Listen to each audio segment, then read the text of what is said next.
Very good morning to you, and thank you very much once again for joining with us. And good greetings, blessed greetings in the name of our Lord Jesus Christ. So this day, I thought of sharing a very short message. You may have heard of armies or military troops, right?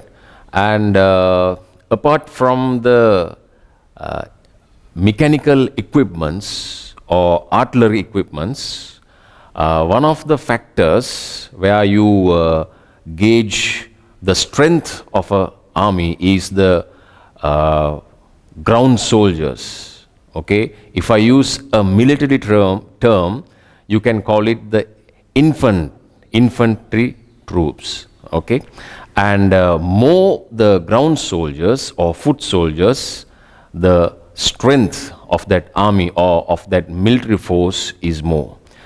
Okay, there was a person and he was the commander of that army, the leader, and he had about 32,000 foot soldiers under him. Okay, so let me take you to that place in the Holy Scriptures.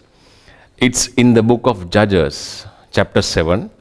And the name of this person was Gideon. And he was appointed by God. And in that time, Israel was threatened by a nation called Midianites.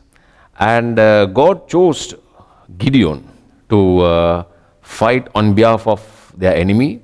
And he had, as I said earlier, 32,000 foot soldiers. So I'm reading from chapter 7, book of Gideon, Judges, sorry. And the Lord said to Gideon, "The people who are with you are too many for me to give the Midianites into their hands. Lest Israel claim glory for itself against me, saying, my own hand has saved me." Okay, God said to Gideon, his servant, Gideon, the troop or the foot soldiers are too many. Okay, and as we read down, it's a very interesting story, and the Lord said finally only 300. Just imagine 32,000 and now God has brought down to 300, less than 10%. Okay, and it's very important what God said to Gideon. In verse 2 he said, "Israel will claim glory for itself against me, saying, my own hand has saved me."